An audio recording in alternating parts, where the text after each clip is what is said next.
Welcome to the Cyber Business Podcast, where we feature top founders and entrepreneurs and share their inspiring stories. Now, let's get started with the show.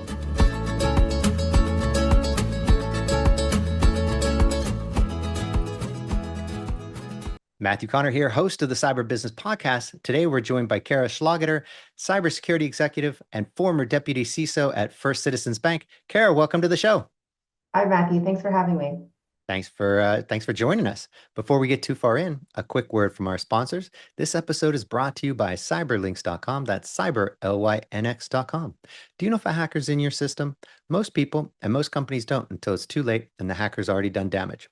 A hacker's job is to bypass your security, so companies need a way of knowing when someone's gotten past theirs. That's where Cyberlinks comes in. We partner with the best cybersecurity companies in the world to be able to provide our clients with the best solutions at the best price. So whether it's managed SIM, SOC, EDR, MDR, XDR, you name it, we'll help you get the right solution at the right price. Find out more at cyberlinks.com. That's cyberlynx.com. And now back to our show. Kara, as a cybersecurity executive, let's talk about the human side of cyber. I think this is a great topic and a great idea. People are, I think generally think of cyber and they think, they think firewalls and they think, they think technology, but they don't often think humans. And I think that's a mistake, but let's dive in and can you share your thoughts on it with us? Yeah, well, obviously, I think it's a mistake. I feel very passionately about it. I think that it's important for us to somewhat demystify cybersecurity. I think people have this vision of us in this dark room, hacking away at our computers. And I tell people, look, I'm a cybersecurity leader. I've been in cybersecurity since 2017, but I didn't start there. I started in human resources. And people ask me, well, Kara, how in the world does a former HR leader end up in cybersecurity? And my response is, it's not the technology that causes the breach. It's the people behind it. And I feel strongly that if you know and understand human capital, you can really drive culture, you can drive change, and you can protect your data and your information much more efficiently than if you just focus on the tools and the technology.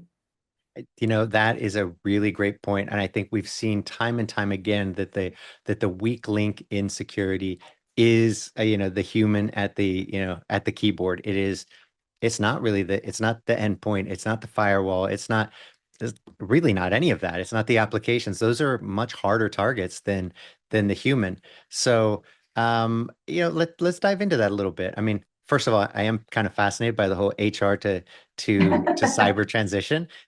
We've had a lot of the CISOs, CIOs, you name it, on here, and this is a first. So I don't think, and it's funny because almost everyone is a first. I don't think we may not have. It's well over 100 now, and I don't think we've had two that have had the same path to into the field or their rise to the top. So let me ask you, how did you transition from HR? What was the catalyst? What inspired the transition from HR to cyber?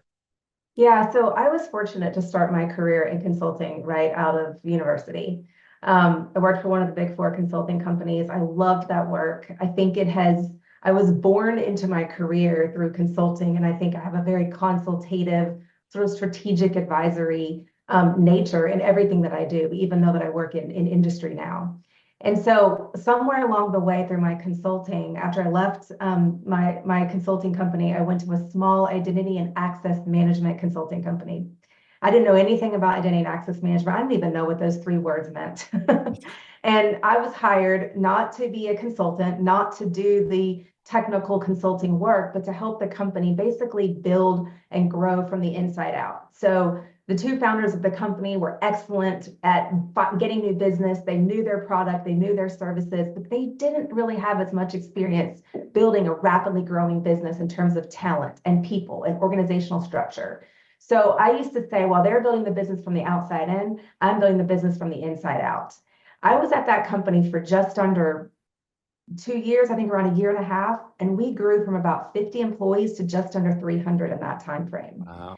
When you have that massive amount of growth, you really, really have to be careful about the people that you're hiring. You have to really focus on human capital. You have to focus on personalities. You have to, it's not just about talent and skills. Yeah. What's the culture that you're trying to build within the organization?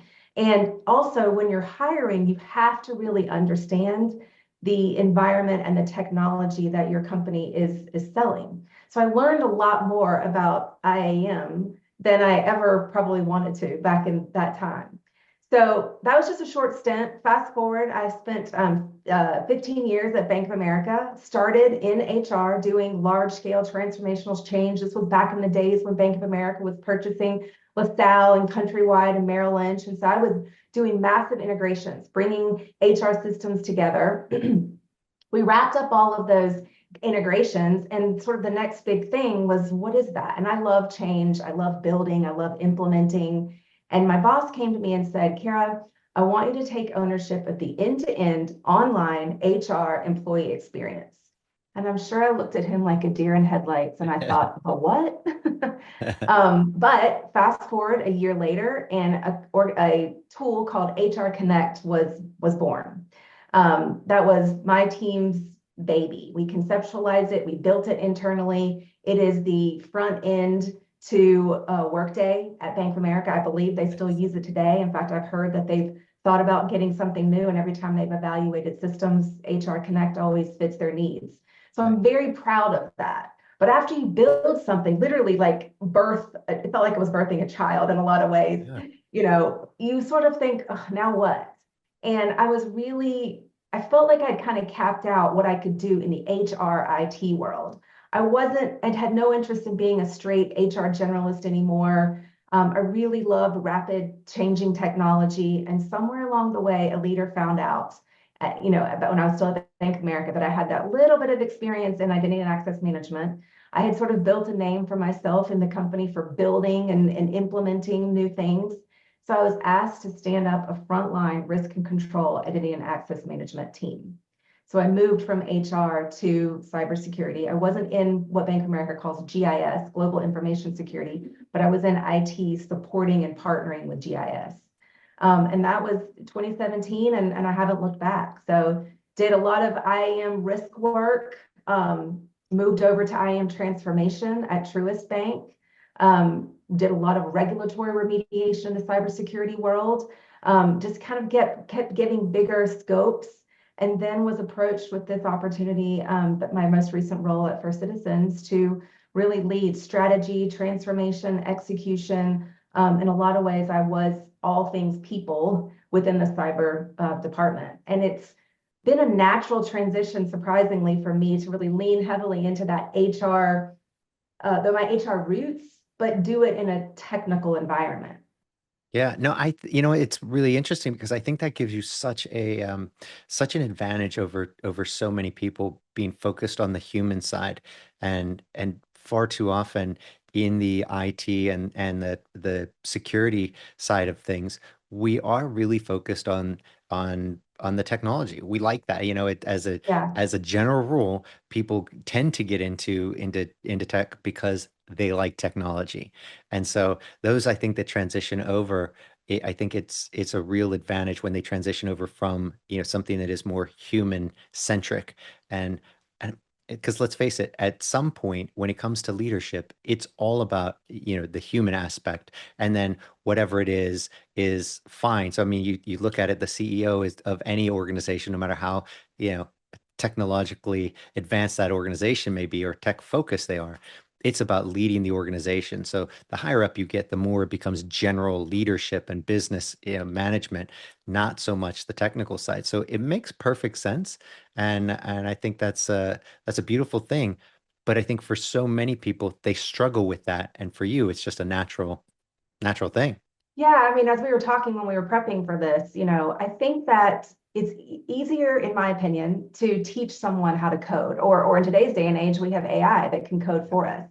I can teach someone how to configure a firewall or how to stand up endpoint security. I can teach someone how to, build a phishing campaign, but I can't, or it's much harder to teach someone to have empathy, to teach someone how to motivate a team, to teach someone how to drive cultural change, how to define the culture that you want, and then take action to deliver that culture. Those are the things that you really need people for.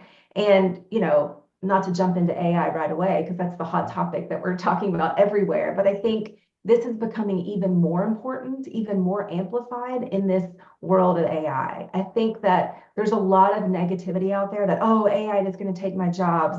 I heard someone recently on a panel say, you're not going to be replaced by AI. You're going to be replaced by someone that uses AI better than you do. Yeah. And I thought that was a really, really interesting statement. And so to me, that highlights the need for this human component, understanding ethical and human use of AI is going to be really important. And the people that survive as leaders in this environment are going to be the ones that know how to use AI to amplify their voice, to create efficiencies, to find problems or gaps in your environment. But it's not, I don't think it may replace some jobs, but I think it's also going to create new jobs. And I think if we stay too focused on the tools, on the technology, then we're really missing out on a lot of opportunities to build a future and or a culture in wherever you work that is going to set you up for future success. Well, I think this is really interesting because I think it goes. So let's just take a look at the typical IT geek, right? Where that tend to be more tech centric than human centric, and then those that have better people skills tend to be better. But you hit on something really interesting that I'd like to kind of dive into, and that when it comes to culture, this is I think what's really interesting is culture is so important and gets overlooked so often, but I think that it helps to, you said you can't teach empathy so easily, right? I mean, it's not one of Mhm. those things where you sit down and like, let's talk about empathy. I think it's more of a leadership thing, and leadership and culture go hand in hand when you're creating an environment that is compassionate and empathetic, and you lead with compassion and empathy, then people learn that it's a safe place to be compassionate. I think far too often, and not to kind of stereotype, but I think that as a general rule, the tech industry tends to be a little more tech centric. And Mhm. so those things, if you just look at the life trajectory of most people who are into tech, it wasn't as human centric. And so I think a lot of those people missed out on a lot of those opportunities to be in environments, again, totally generalizing, but I think if we're looking broadly, I think that if you build a culture that is compassionate and safe for people to, and you're leading that way, I think you then bring that out in people, because without it, I think we tend as an industry to just love the cool new toy and the technology, and we get Mhm. lost in that, and it's really easy for us to do that and be focused purely on that and be tech centric. But I don't think it works like if you're human centric. And curious your thoughts on that. Yeah, a couple things that come to mind. So first of all, I think the role of the CISO is changing. And I don't know if you have interviewed John Opala, who's the CISO at Hanesbrands, but he gives a keynote about the evolving role of the CISO.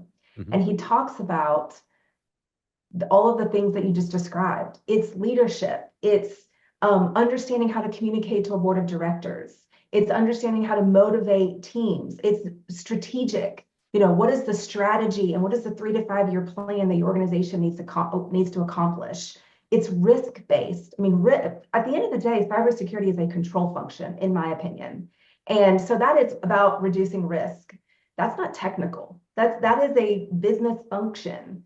So I think that that's one thing to take in mind. I think that the role of the CISO is evolving, and you're seeing more CISOs that are more strategic, that come from other areas of business, that have more experience leading and managing teams, driving transformational change, setting strategies and directions, and don't necessarily come up from the technical ranks. The second thing that I think about is, where are we getting our talent?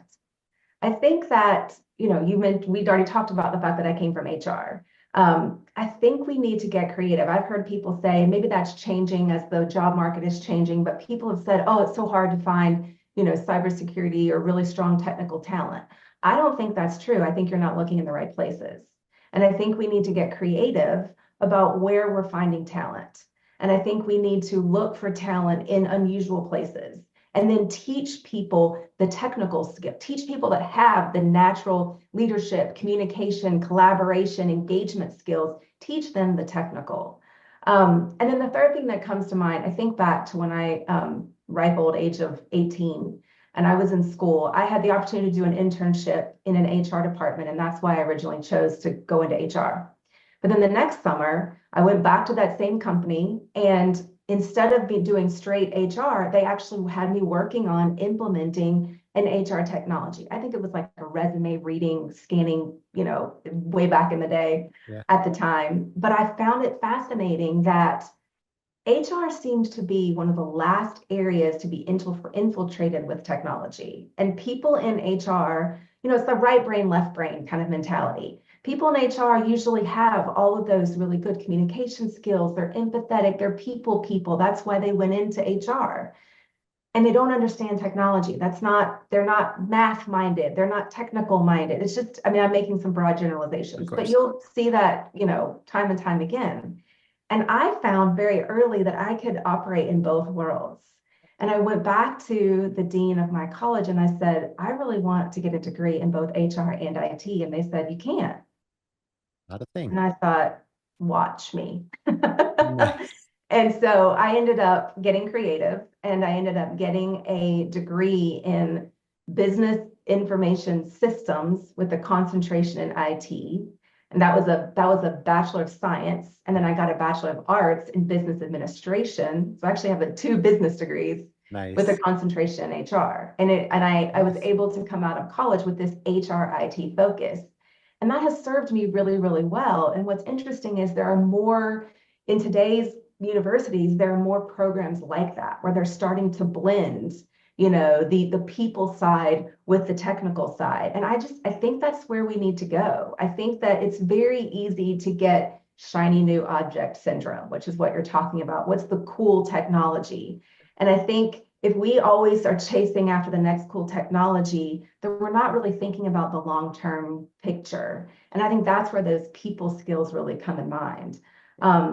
Also ask people, when you ask them, what are the characteristics of your favorite leaders that you've worked for? They're never going to say, oh, I liked Bob because he was super technical. They're going to say, I liked Bob because he cared about me. He took an interest in me. I liked Bob because he mentored me. He gave me really good feedback that I could action. I liked Bob because he was a great communicator. I always knew where I stood. He was very transparent. I liked Bob because he was a collaborator. I liked Bob because he would roll his sleeves up and get in and do the work with me. Yeah. None of those are about technology, Yep. and it kind of makes me think about what's the old adage about when you hear someone speak, you may not remember what they say, but you remember how they make you feel.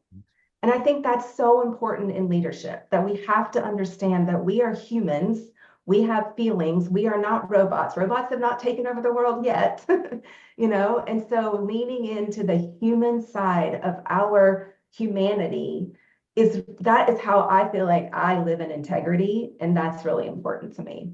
I love that. And it's funny, I have a hot take on where AI takes us, and I think you might like it. I don't think when the AI overlords come and they are running, everything, I don't think you know, it turns us into, that movie Wall-E where everybody's sitting around in recliners and they're big and fat and they can't move because the robots are doing everything for them. I think what happens is that we move into a new kind of, a Renaissance age where we now value the creators, the artisans, the artists, because I think we're seeing that now. Like rewind 10 years ago, if your kid was like, "Hey, I want to be a YouTube influencer," you'd be like, "What are you What? crazy? Like what?" Yeah. But yet now it is such oddly enough, and it seems weird to even say it, it's such a viable, option. There are so many people who are able to monetize that greatly. Like, and I don't think we want to see, AI Shakespeare, right? We don't care. I don't want to see an AI Tom Cruise on the, hanging off the side of the plane. You want to see 75-year-old Tom Cruise hanging off the Yeah. side of another plane, right? That's what makes it interesting is it's actually human. You don't want to see the AI, singer. So what? A robot, there's no soul there, right? You don't want to Mhm. have your stuff all created by AI. There's no, the art isn't there. There's no passion. There's no humanity in it. It has no value. I think to humans, it's basically value. I think it becomes like fast fashion versus, Mhm. real, artistic, clothing. Somebody's actually put the time in to choose the right material, to hand sew it. Great. That has value. We clearly don't value the cheap stuff that's just been spat out by a machine. Mhm.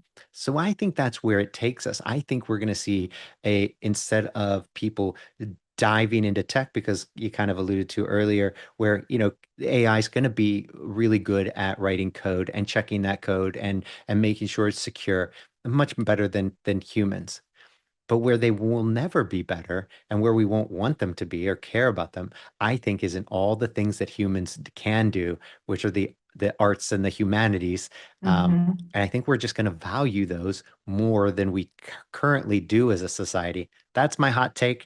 And I think it leads into what you're saying. But go ahead. I completely agree with your hot take. I think that is a great analysis. I think we're already starting to see a little bit of that. I think, AI is not new, right? It's just the new term. I mean, large language models, automation of some sort, automating models has been around for years. I think though it's becoming more mainstream with agentic AI and ChatGPT and Claude and Perplexity or whatever you want to use. And we all now have these cell phones these little mini computers that we walk around with in our hands at all times, and you can have your agentic AI in your phone and ask it a question, and it gives you much more information than Google used to. Yeah. Although I guess Google, have Copilot or whatever, integrated into Google. But Gemini. Yeah. I think that what I'm seeing is that we're in this kind of almost experimental phase, particularly with agentic AI, of what can we best use it for? How do we best use it? And I think we're going to figure out that AI is a tool. It is meant to complement, not compete with humans. And Yeah. I think if we focus on that, what are the things that AI is really good at? And then what are the things that we don't want AI to do? AI can't be creative. AI can't help us make critical decisions. It can give us information to make that decision, but we still need the human to make the decision. Yeah. AI can't check itself to make sure it's valid, it's correct. So we need people to make sure that the information is accurate. AI also inherently has some biases written into it. We have to be careful about that. That what is the AI telling us? Do we in fact really agree? Is it, correct and accurate? So I think understanding what are the best uses of AI and what should AI not be used for, and starting to put some guardrails around that, I think that's what we're going to see over time. Well, it's funny because it's easy to kind of project out and talk about this, talk about the distant future and what that looks like. But in the interim, in where we are now and working with AI, yeah, I think there is a real concern about the ethics of AI and how you implement it Mhm. and just, there's so much to that, right? I mean, obviously we've got the, bad actors using AI, to do bad, right? Mhm. And then, even on the flip side, you start looking at, implementing AI. Even if you were trying to do it, for good, you can end up doing some real damage, right? If you're not using it intelligently, if you're not using it ethically, there's a lot that goes on there, and I think that's an area where we really have to spend a little more time. Just because we can do something doesn't necessarily mean that we should. Doesn't mean we shouldn't, but how do we progress as a society with AI and implementing this in corporations intelligently and ethically and socially responsibly? Yeah, I mean, I think I was speaking on a panel a couple weeks ago, and we were talking about this very topic, authenticity in AI world, and the concept of making sure that AI doesn't flatten our personalities and our communication. I don't know if that makes sense, Yeah. but this concept of you ask AI to generate a thank you note for you, and it comes back and all the information is accurate, but it's way wordy than I might normally be, or it uses words that I wouldn't necessarily use, so it doesn't sound like me. Yeah. That is one of my fears about AI, is that I think that it's really important that we find ways to use AI that don't change who we are, that are again complementary of who we are. So I have my favorite leadership book of all time for women is called Likeable Badass by Allison Fergale. I think that's how you pronounce her last name. And I have with my chat GPT, which I have not named yet. Many of my friends have named their chat GPT. I guess I need to come up with a creative name for mine, but I haven't. I haven't decided if she's a man or a woman either. Right. But I have copied aspects of that book into a leadership thread in my chat GPT. I have also copied quotes that resonate with me, or quotes that I try to live my life by as a leader, as a sister, as a wife, as an aunt. Um, and I found that the more that I can teach my AI who I am, what's important to me, it now knows my voice. And so now when it produces a thank you note, it does sound like me. Occasionally there's still words in there, or there are things that I wouldn't use and I have to edit it. And that's what's really important, is that we can't just take AI for face value and use the output. We always have to review it, to validate it, to edit it. But I think that we have to be really intentional with our use of AI and making sure that it is for good and it is helping us, and it's not in any way detracting from who we are as people, as leaders, as educators, as individual contributors. I mean, I'm a big fan of AI. I love innovation. That's a big part of who I am as a leader. And so I think AI can definitely be used for that. But you're right, it can be used for good, it can be used for bad. So how do we make sure that we as individuals are using it for good, and how do we control or prevent or respond in a way to those that are using it for bad? Yeah, but you take a look, I think even the incidentally, the accidentally, bad use of things. I mean, take a look at social media, for instance. Yeah, Mm-hmm. I don't think anybody ever expected it to be so detrimental to so many. And I don't think that's a provocative, statement. I think that it has proven to be very harmful to a lot of Mm-hmm. people. Yeah. And I don't think the intention was ever there. I mean, people might argue, they've kind of vilify Mark Zuckerberg, or they see him as a hero or a villain. I'm not sure there's much middle ground there when it comes to that guy. But and I think kind of rightfully so, right? You've got something that influences so many people, and it was done, in a way. I I don't know, right, what the motivations were there. I think they were probably genuine to try to build a good company, try to make it to where people enjoyed the app more, and you're giving them the things that they want to see. Like, oh, great, you're interested in cyber. Let me give you cyber stuff, and it gives you cyber stuff. The problem with that, and even I think if we rewind to like the early 2000s, when we got the 24-hour news cycle, right? Things Mm-hmm. started going downhill when all of a sudden you were competing for people's attention 24 hours a day. And Mm-hmm. now how do you keep them watching your news channel? Oh, now you've got to now they're focused on those stories that draw people in, versus when you didn't have to compete like that, and you could tell more human stories, you could tell more social stories, you didn't have to focus on things that were so divisive.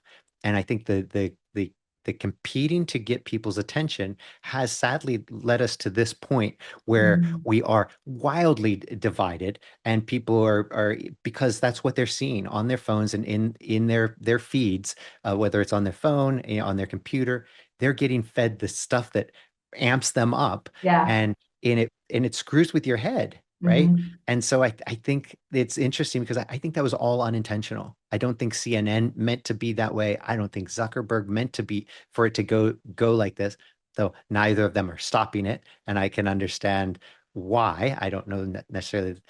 I mean, what happens if you stop it, right? Does it just all Right. go away? People just like, Yeah. they already know that's probably what happens. They've probably done tests and they realize that's the end of their business. So I guess the question is, when it comes to AI, how do we look at this? Is that something where we just have to be looking at, hey, as we implement this and people are using it for their thank you notes, their this, their that, where's that balance between something that is a very nice kind of assistance and now something that is kind of making my brain atrophy to the point where I don't ever think about anything. If I have if I have a question, if I have to think about something, I ask ChatGPT and then I take that answer.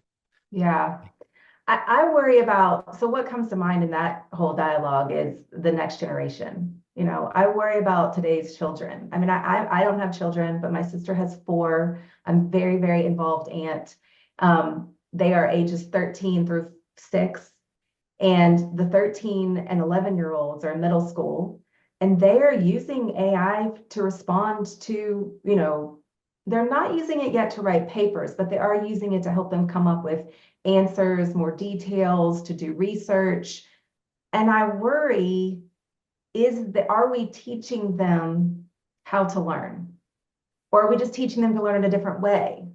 So Right. I do question that. And I think about, I was talking to a colleague the other day who was a 3-year-old. That 3-year-old will never know a world where AI doesn't exist. I mean, I was telling the story. I went to college with a word processor. I That's didn't right. have a computer. I carried this like word processor to college. I got my first email address at NC State, when I went to college. I think I had my first smartphone after I graduated from college and I started my first job. I had a Palm Trio, Yeah. and I had Blackberries, back in the day. And Hmm. so if you think about that, I mean, yes, I guess I'm showing my age, but that wasn't that long ago. And at the rapid pace that things are changing, this next generation of children will grow up. I mean, and every generation does. So this is not a novel concept, but they will grow up in a much more informed, exposed environment. I mean, kids today have access to information that I never had access to, for better or for worse, and I think you have to decide. I think that, just like I think it makes each individual's, your perspective, your values around the use of AI, the consuming information, sharing information. I think it amplifies that. It makes that even more important, to really hone in on who is Kara Schlageter as a leader, who are my core values, and am I leveraging AI to enhance those values, or are they detracting from those values in some way? Are they in opposition with my values? And that's what my sister and I, as an aunt, are trying to teach, the children that I at least have exposure to, how to use this type of technology in a responsible, ethical way, and to be very, very intentional. You talk about social media. I have definitely gone on a series of highs and lows with social media. There was a time when I was really into Instagram, and I think I was almost like addicted to it. And I had to sort of take step away because I felt like every time I get on Instagram, I go down a rabbit hole and like an hour is gone. That's such a waste of time. And that doesn't align with my core values. And so I've really learned to be extremely intentional and almost curate what I want to see in my Instagram feed so it doesn't take me in directions that I don't want to go. And I think you're right. I don't think social media ever was born out of ill intent, but with anything, almost anything in this world can be used for good or for bad. And I think we have a responsibility as leaders, as human beings, to decide what is important to us and how do we leverage technology as a tool to align with our values. I think that you hit on something that was really interesting because I think that you look at, let's say, take a simpler technology like the Apple Watch, right? Mhm. Now your Apple Watch, which I think you're wearing one now, right? Yep. Okay. Now your Apple Watch can either be buzzing you every 5.5 seconds, right? Hmm. Buzz, buzz, buzz, buzz, buzz, and it's insane. Yep. If you don't take active measures to say, I don't want notifications from this, I only want and if you don't actively control it, it takes over your life. And what's interesting, and I think everybody who's ever worn an Apple Watch has gone down this path to some degree. Some of them are being buzzed right now, and you don't even realize how much it's taking over your life unless you've either stopped it or you've said, no, that's how I want it to be. And then when you and so it's that's I think it's an interesting example of, and that's a very simple one. But now look at Hmm. AI, and it's a much bigger technology. It does much Hmm. more, and it can really, I think it can have much larger implications in your life, your career, and everything. And I don't think it's at a point right now where, it's clearly not at a point right now where it is so advanced that you can just give over all your thinking and everything to it, because it will hallucinate and make shit up, right? And then Yes. where are you, right? And so we're not at that point, and I'm not convinced that we will be for a very long time at the point where we'll have, the general artificial intelligence, the super intelligence that can really, yeah, nope, perfect. Everything it says is absolute truth. It's well researched, it's solid. Mm, Not sure we're ever going to get there. We Yeah. might, but if we do, it's not going to be for a while. So in the interim, we're going to have a large period of time where people have got to learn how they're going to use this, and I think that is the real challenge. And I don't think there's an answer to it, which is always Yeah. frustrating for me because I like answers. Being a big geek myself, Yeah. I like things that are binary. I like things that problems that can be solved. But this one is just too human and too messy. And I don't think we get an answer so much as we get another problem to work on of how are we going to manage it? We don't know how to manage social media, you know, and that one's clearly a big challenge. And so what are the challenges that we're going to face with AI, and how do we start working on those and yet at the same time benefiting from it? Like your Apple Watch. So beneficial Yeah. to get that buzz and not have to carry around your phone. When you're away from your phone, you've got access to the information you need. You've got access to phone calls or texts that are important when you need them. Yeah, But I mean, it's funny that you brought that up as an example. That's exactly why I got an Apple Watch. I kind of held off on getting one for a while, and then I got one because I realized this was attached to me. And when it would buzz and I would look at it, and again, guess what? I would get caught up in, oh, I need to read this email. And the next thing I know, it's completely taken my attention away. And so I got an Apple Watch intentionally because I thought I want to be able to set my phone down and walk away. But if someone needs to reach me, if it's important, I'll get the notification. And I have very much set up my phone that I only get notifications for certain things that are, and I look quickly at it and I'm like, okay, I don't need to have that conversation. I can move on and give you my full attention. yeah, And it's been a great tool. I had a thought when you were talking, and I think I've lost it about, how do we make sure that responsible and ethical use of AI? Well, that's a much more difficult question, I think, in our personal lives than it is in the corporate world. And yes, so in the corporate world, governance controls, that's critical, in my opinion, to the success of AI, particularly from a cybersecurity standpoint. And so I think that so many companies are moving so quickly into AI without really thinking through the long-term consequences yes, and the long-term benefits. And I think that what my advice would be, for what it's worth, is to really think about your governance structure. What is the foundation for how you're going to control information, data, and the use of AI first before you even begin to implement it? And then also understanding through appropriate dialogue, investigation, communication with your vendors, what applications, what vendors, what technologies are you purchasing that leverage AI? And it's important that those companies are disclosing that. I had an instance of a situation where I found out a vendor that we were using, and I won't mention any names, that did not disclose the use of AI, and it was producing a lot of false positives. And that is, to me, that is the antithesis of the ethical use of AI. I mean, back to social media. It kills me when people post things on social media and it's clearly AI generated Yep. and they don't notate that it's AI. I know that there's watermarks and things that are coming out that are making that more popular, but you can also remove those.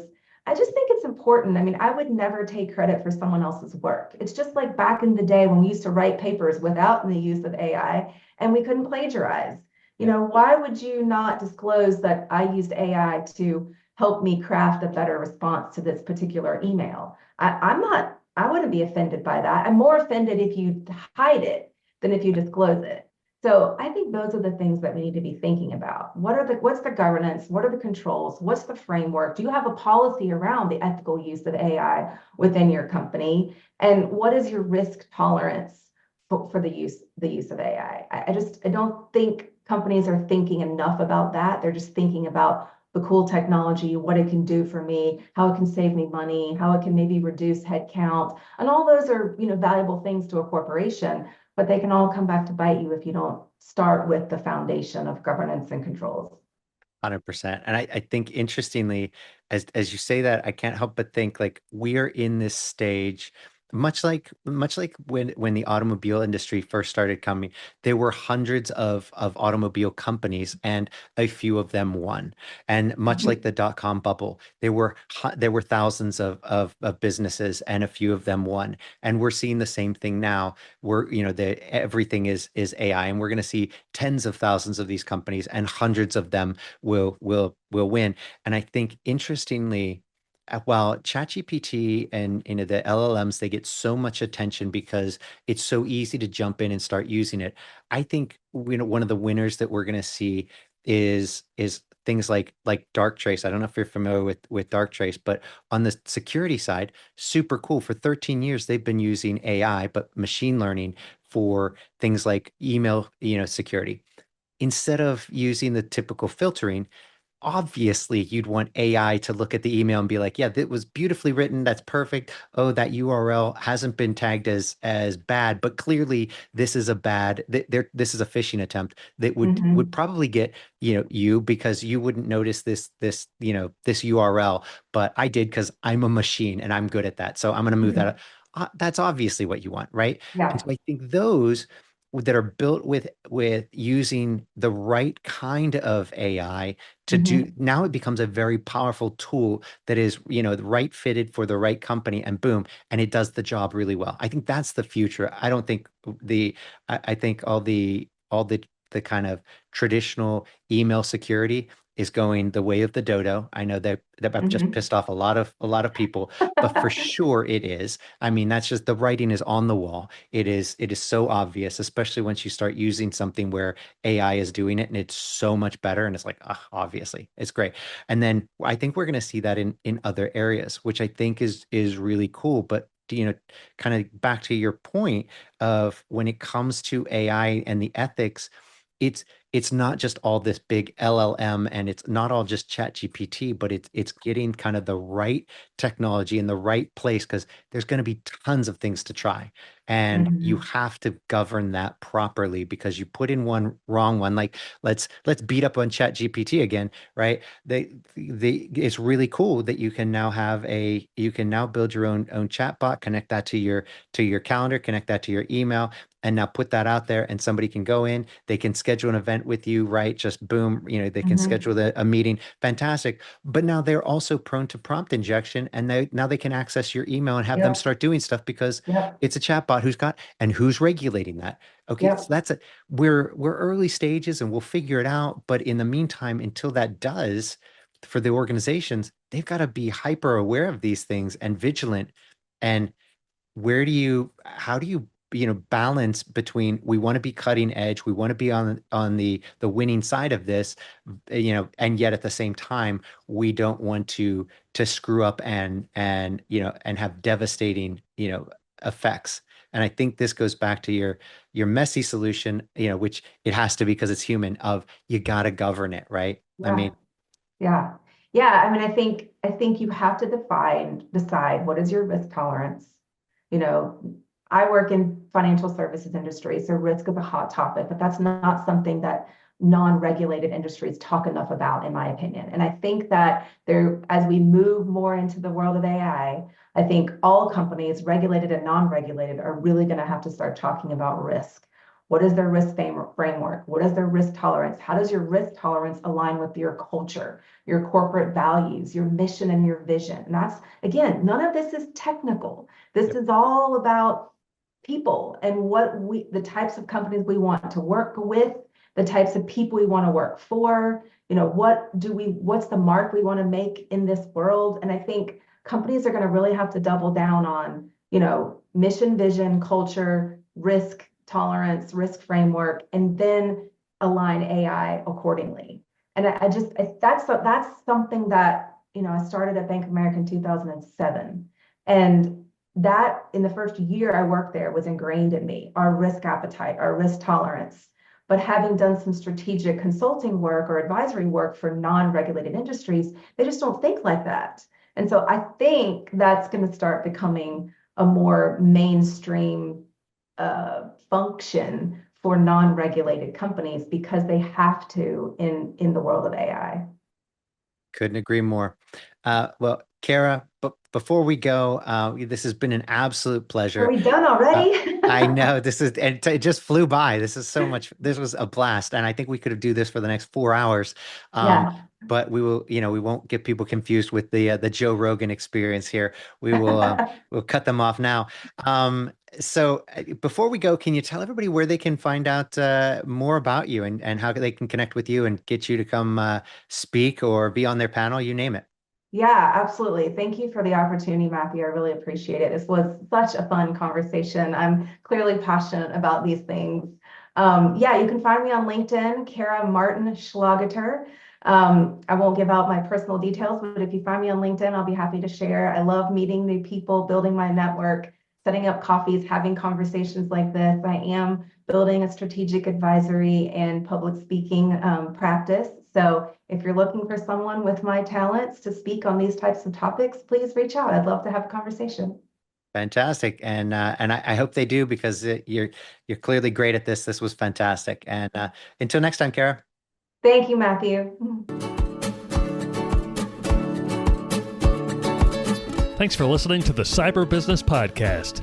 We'll see you again next time, and be sure to click subscribe to get future episodes.